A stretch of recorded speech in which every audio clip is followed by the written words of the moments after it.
Salut à toutes et à tous et bienvenue dans ce nouveau tutoriel Photoshop. Aujourd'hui on va s'intéresser à deux outils que personnellement pendant longtemps j'ai décriés et je n'ai pas utilisés et qui pourtant peuvent être super utiles. C'est les outils de densité plus et de densité moins qui vont vous permettre de venir retoucher la luminosité de vos clichés.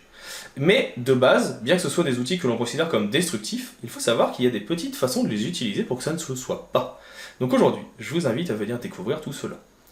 Si vous avez des questions sur cet outil ou sur d'autres du logiciel, vous avez les commentaires juste en dessous. N'hésitez pas, ça sera avec plaisir bien sûr que je viendrai y répondre et vous aider. Donc profitez-en.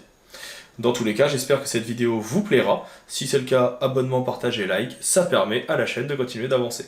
Et pour ma part, je vous dis maintenant à tout de suite pour le tutoriel.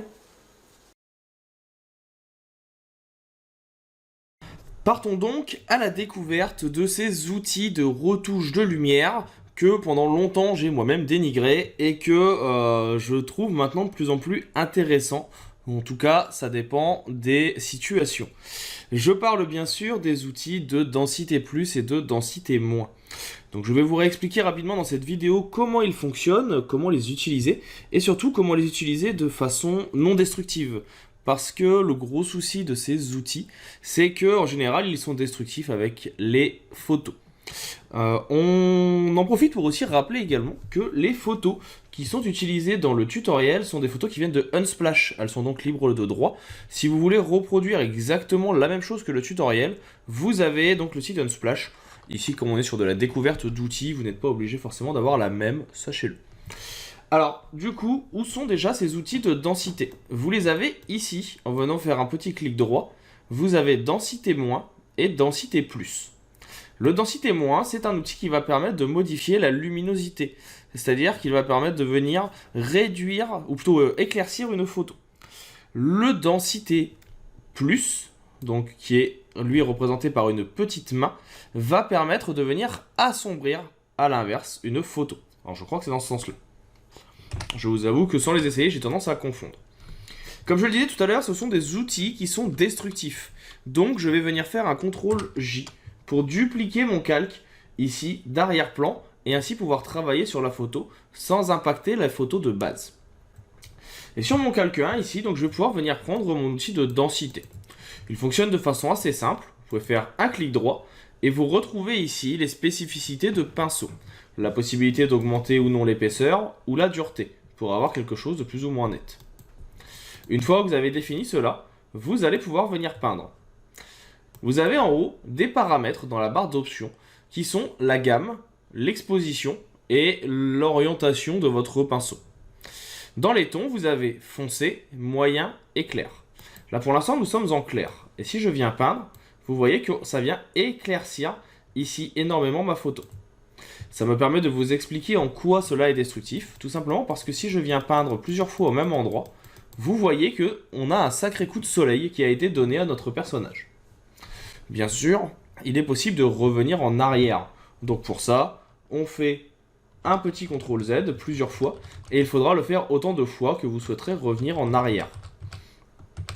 En plus de ça, donc du coup, on va pouvoir jouer, comme je le disais, sur différents tons.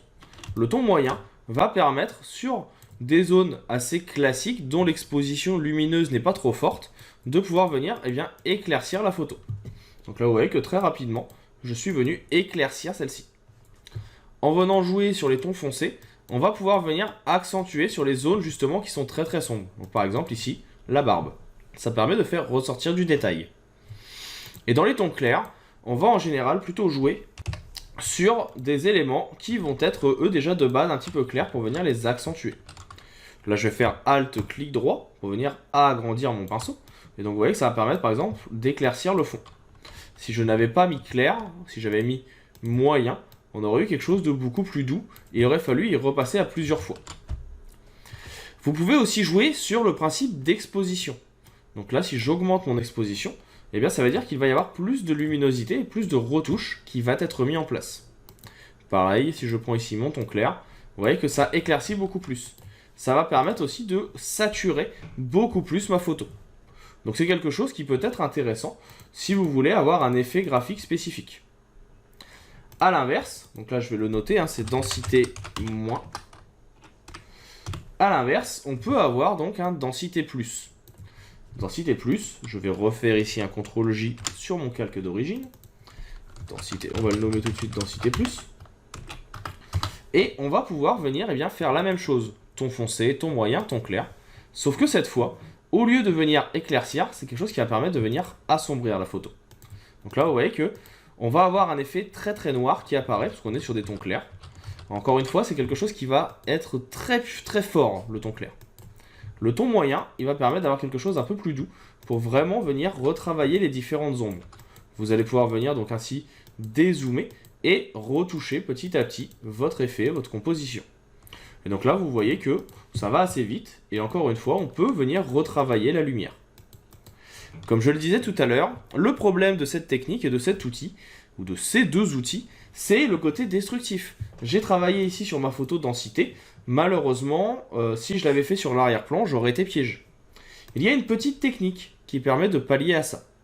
Elle consiste à créer un nouveau calque. Vous allez prendre ensuite votre outil de pot de peinture et prendre une couleur de gris moyen. Comment définir un gris moyen? C'est très simple. Quand vous êtes ici sur la barre donc des gris, du plus blanc FFFFF au plus noir 000, vous pouvez jouer sur la luminosité. Donc on l'a ici et on va tout simplement la mettre à 50. Ça me permet d'avoir vraiment un ton moyen en termes de gris. Je remplis mon élément et si je viens le mettre en lumière tamisée, eh bien en fait ça ne changera rien à la colorimétrie ou à la luminosité. Ça va revenir ici dans une couleur normale. Par contre, si je viens maintenant sur ce calque que je vais appeler ici donc Lum Tam 50%, si je viens ici maintenant donc prendre mes outils de densité plus et de densité moins, en moyen, en clair ou autre, encore une fois, et que je viens peindre directement sur le calque, eh bien en fait, vous voyez qu'ils vont impacter le calque qui est en dessous. De cette façon, il fonctionne comme si j'étais venu directement travailler sur la photo, mais sans avoir besoin de le faire directement. Ça permet de pallier à ce problème de destruction ce problème de destruction que met en place la densité plus et la densité moins.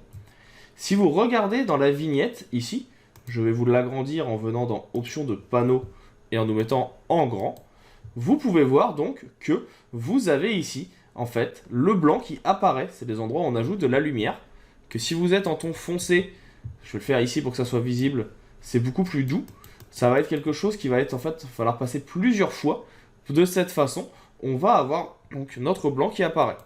Et bien sûr, si on vient en ton moyen, on voit que ça va venir rajouter petit à petit. Et si je viens le faire avec du densité plus, si je viens donc repeindre encore une fois avec du moyen, du clair ou du foncé, eh bien ça ajoute des effets de gris qui vont permettre de venir compenser les ombres et les retravailler. Et ainsi, on va pouvoir avoir les effets que l'on veut. Et bien sûr, vous pouvez repasser plusieurs fois. Ça aura toujours ce côté destructif des pixels dont on parlait tout à l'heure. Mais l'avantage, c'est que vous pouvez revenir en arrière très simplement. Parce qu'il vous suffit de venir prendre votre pinceau, l'agrandir. On va le mettre ici en flou.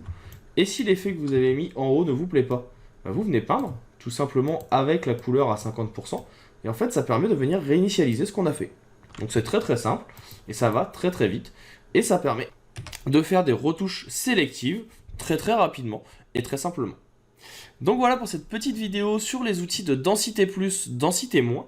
J'espère qu'ils vous auront permis de mieux les comprendre et de voir en quoi ils peuvent être intéressants et surtout comment ils peuvent être sélectifs alors que pendant longtemps on a dit qu'ils n'étaient que destructifs. Si jamais vous avez des questions, n'hésitez pas, ça sera avec plaisir que je viendrai y répondre. Si vous avez des remarques ou des choses que vous n'avez pas compris, pareil, vous avez les sections commentaires qui sont là pour ça. Ça sera avec plaisir que je vous aiderai. Vous pouvez également me proposer des contenus, si vous avez quelque chose que vous avez vu sur internet que vous aimeriez reproduire. Envoyez-moi un exemple par mail ou sur les réseaux sociaux, voire sur le Discord, et si je peux vous aider, je le ferai. Enfin, il ne me reste plus qu'à vous inviter à vous abonner, à partager, à liker la vidéo. C'est ce qui permet de faire que celle-ci continue à développer la chaîne Et pour ça, bah, à part compter sur vous, je ne peux rien faire. On est un peu plus de 17 500. Objectif 20 000. On fera un petit giveaway, un petit cadeau quand on atteindra les 20 000. Je vous dis ce message au moment où cette vidéo sortira. Nous sommes le 17 novembre 2021. J'espère avant la fin de l'année qu'on passera les 20 000. Donc voilà. Et pour ma part, et bien maintenant, il ne me reste plus qu'à vous dire à bientôt.